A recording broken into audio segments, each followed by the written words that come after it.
Hello, नमस्कार, सत श्री अकाल, अस्सलाम वालेकुम। कैसे हैं जनाब? तो साथियों, ईरान और यूएसए को लेकर अपडेट। इजराइल तो अलग हो गया है। वो कह रहा है तुम लोग अपनी बात करते रहो, पहले मैं लेबनान को जम के ठोक लूं। अभी कल भी बॉम्बिंग करी है वो, सीजफायर वहां भी गया तेल लेने। पाकिस्तान की बहुत जबरदस्त फिजियत हो रही है और ईरान के सोशल मीडिया में पाकिस्तान को बहुत जबरदस्त ट्रोल किया जा रहा है। अब बढ़ते हैं आगे अपडेट पे। अपडेट में यह है साथियों कि जो अमेरिका ने स्ट्रेट ऑफ हरमुज पर ताला मारा, जो ईरान ने स्ट्रेट ऑफ हरमुज को हथियार बनाया, तो यूएसए ने भी स्ट्रेट ऑफ हरमुज को हथियार बना दिया। प्रथम दृष्टिया जो रिपोर्ट्स आ रही हैं उससे ऐसा लग रहा है कि वो दबाव काम कर रहा है और पाकिस्तान में जो second round of cease fire talks होने जा रही थी, वैसे तो वो अभी तक भ्रम में लटकी हुई हैं। ट्रंप कभी कहता है बस होने जा रही है, सब फाइनल हो गया है, कभी कहता है टॉक नहीं होगी तो बहुत बम मारूंगा। कभी ईरान का कोई नेता कहता है, जितने भी बचे हैं, ईरान का कोई नेता कहता है कि हम जोर जबरदस्ती से तुम हमें सीज फायर टॉक्स नहीं करवा सकते हो, प्रेशर में नहीं ले सकते हो। उसी टाइम ईरान का एक नेता कहता है कि नहीं, कोई ना कोई बातचीत से रास्ता निकलना चाहिए। कुल मिलाकर प्रथम दृष्टिया नजर आ रहा है कि ताले पे ताला काम कर रहा है और जो ईरान का लगभग $400 मिलियन पर डे का नुकसान हो रहा है ताले पर ताले की वजह से, वो अब ईरान की गवर्नेंस में रिफ्लेक्ट होना और लड़ाई को सस्टेन करने में रिफ्लेक्ट होना, कम से कम असर कुछ कुछ नजर आने लगा है। हिना हल्के हल्के रंग ला रही है। अब इस बीच 2-3 घटनाएं बड़ी हुई स्ट्रेट ऑफ हरमुज पर। पहला तो यह नजर आ रहा है, जिसमें थोड़ी देर में बात करते हैं, कि मानो रशिया ने और चाइना ने ऊपर ऊपर अंडरस्टैंडिंग कर कर ईरान को अलग थलग छोड़ दिया है। वो मुंह की लफ्फाजी ये सब करते रहे, वो अलग बात है, खाना पूसी, लेकिन मोटे मोटे तौर पर अलग थलग छोड़ दिया है। जहां तक कि एक घटना बहुत बड़ी हुई है कि सन प्रॉफिट, एक चाइना फ्लैग का जहाज, चाइनीज ओन जहाज को स्ट्रेट ऑफ हरमुज में ईरान ने रोक के पलट दिया है और पार नहीं जाने दिया है। ये बहुत बड़ी खबर है इंटरनेशनल जियोपॉलिटिक्स के हिसाब से, मिडिल ईस्ट जियोपॉलिटिक्स के हिसाब से, क्योंकि मान के ये चला जा रहा था कि चाइना के जहाज तो अपने घर की तरह स्ट्रेट ऑफ हरमुज में जाएंगे निकलेंगे, कोई रोकने टोकने वाला नहीं है, लेकिन ईरान ने रोक टोक दिया है। पहला।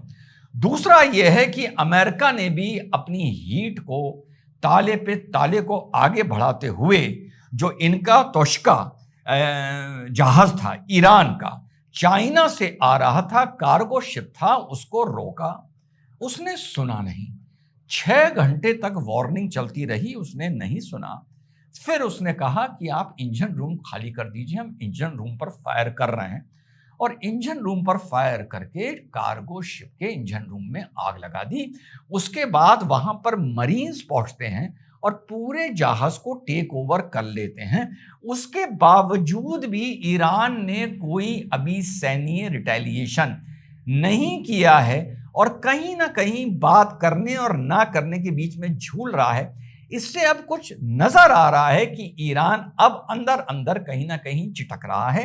मजेदार बात यह है कि जब अमेरिका के मरीन्स उसके जहाज पर चढ़े और उस जहाज को रोका, तोश्का को, तो ईरान ने कहा है ये इंटरनेशनल पायरेसी है, यानी ये इंटरनेशनल क्राइम है और पायरेसी है। अच्छा, अभी 1.5-2 साल पहले ईरान के चिंगू मिंगू हूथीज जो थे, वो कार्गो को कुछ पे पहुंच रहे थे, उसे टेक ओवर कर रहे थे, उसके क्रू को बंधक बना रहे थे, तो ईरान को नजर नहीं आ रहा था ये इंटरनेशनल क्रिमिनल पायरेसी है। अब नजर आ रहा है, जो कहा जाता है जब जांग लगी फटने तो खैरात लगी बटने। जांग की जगह आप जो भी शब्दावली चाहें, पर्यायवाची चाहें, यहां पर आप इस्तेमाल कर सकते हैं, पर दोहरे मापदंड बड़े अजीब हैं। तो अमेरिका भी भैया इस टाइम बिल्कुल अटक गया है और चाइना थोड़ा लड़खड़ाता हुआ साथियों नजर आ रहा है। एक और इंटरेस्टिंग बात है साहब, आपको बताया था ना $760 मिलियन का खेल हो रहा है forward trading of crude oil में, शेयर कंपनी, क्रूड कंपनीज के शेयर के मार्केट में। आप लोगों को याद होगा, बहुत से लोगों ने इसका प्रमोशन भी किया था, मेरे पास भी आया था, मैंने मना कर दिया था। एक ऐप नहीं आया था कि आप अगर कहीं रेट गिर भी रहा है किसी शेयर का तो उसमें भी कमा सकते हैं, बढ़ने में भी कमा सकते हैं। आपको ये पहले नोट कराना पड़ेगा कि इस शेयर की वैल्यू कितना घटेगी।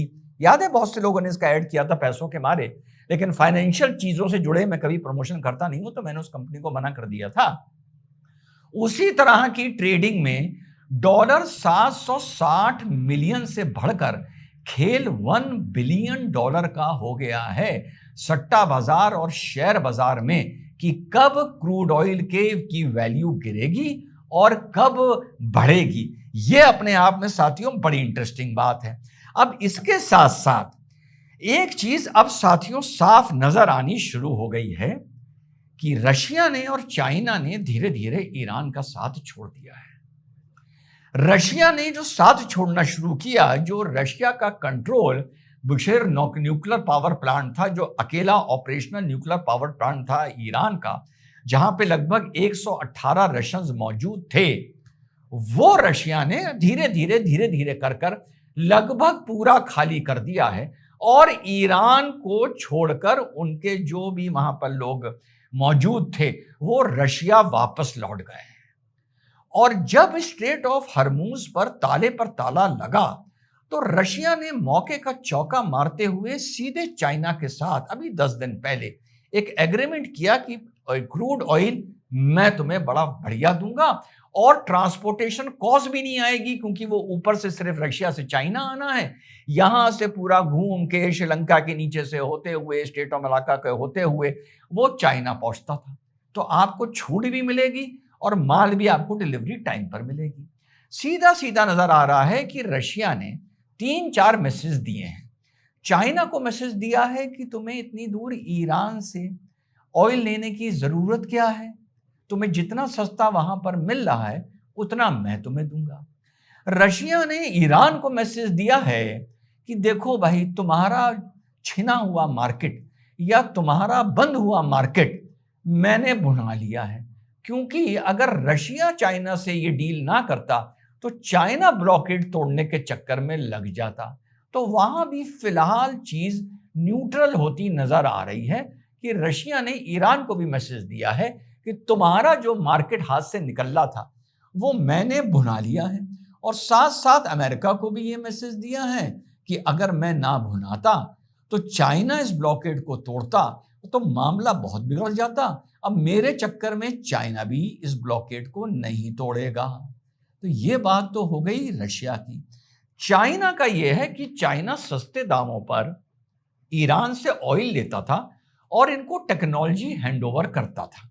जितनी भी ईरान इस टाइम, ये बात सुन लीजिए, जितनी भी 2017 के बाद ईरान के सैंक्शन लगने के बाद ईरान अपने मिसाइल्स में अपनी टेक्नोलॉजी दिखा रहा है for the stupid media of the world and stupid commentators and experts of the world, ये सारी टेक्नोलॉजी चाइनीज है। सारी टेक्नोलॉजी ये चाइनीज है, जिसको रिवर्स करके या असेंबल करके या चाइनीज एक्सपर्ट्स के साइंटिस्ट के दम पर ईरान ने पिछले मात्र 10 साल में क्रिएट किया है 2017 में अपने ऊपर सैंक्शंस लगने के बाद। तो ये कोई उनकी इजाद करी हुई कोई टेक्नोलॉजी नहीं है जो होता है ईरान का डांसिंग बॉम्ब, ईरान का क्लस्टर बॉम्ब, ईरान का hypersonic bomb. All the technologies have come from China in the last 10 years। अब ईरान ने क्या गलती करी? ईरान ने गलती ये करी जो मिडिल ईस्ट को बॉम्ब करना शुरू कर दिया। ईरान को क्या राय दी थी? स्ट्रेट ऑफ हरमुज खोल दो और मिडिल ईस्ट पर बॉम्ब करना बंद कर दो, तो तुम नरेटिव वॉर भी जीतोगे और लड़ाई ज्यादा लंबी याद है सस्टेन करोगे। अमेरिका ने तो थोड़ी बहुत भैया की सुन ली, ट्रंप अक्सर रात को मेरे वीडियो देखता है, और ईरान ने नहीं सुनी। एक बार सुनी थी कि 100 बम मारने हैं तो 100 मारे थे कि रिजवान ने बोला है 100 से ज्यादा नहीं मारने हैं, फिर नहीं सुनी। अगर सुन लिए होते तो ईरान की आज पोजीशन थोड़ी सी मेरे साथियों दूसरी होती। अब चाइना का ईरान के साथ अलग स्वार्थ का रीजन है, लेकिन चाइना का जो बेल्ट एंड रोड इनिशिएटिव है वो भी मिडिल ईस्ट में घुस गया है और चाइना एक स्ट्रेटेजिक साइलेंस मेंटेन कर रहा है, क्योंकि ईरान ने मिडिल ईस्ट को अटैक कर दिया तो खुल के चाइना ईरान का साथ नहीं दे सकता, क्योंकि फिर मिडिल ईस्ट चाइना अपने दरवाजे चाइना के लिए बंद कर देगी। ये हुई है ईरान से गलती। मेरे भाई मुझे गाली दे के निकल जाते हैं इस देश में और दुनिया में, अगर मेरी राय माने तो बहुत मौज करेंगे, तरक्की करेंगे, और इज्जत तो यहां नहीं, यहां होगी भाइयों की। ना मरेंगे ना मारेंगे, ना बर्बाद करने की सोचेंगे ना होंगे, लेकिन सुनते नहीं है मेरी। मैं क्या बताऊं भाई, मैं सोचता हूं मैं कितना स्वीट क्यूट और इंटेलिजेंट आदमी हूं, मेरी कौम मेरी सुनती नहीं है। ये स्पेशली मेरी कौम के लिए आई लव यू।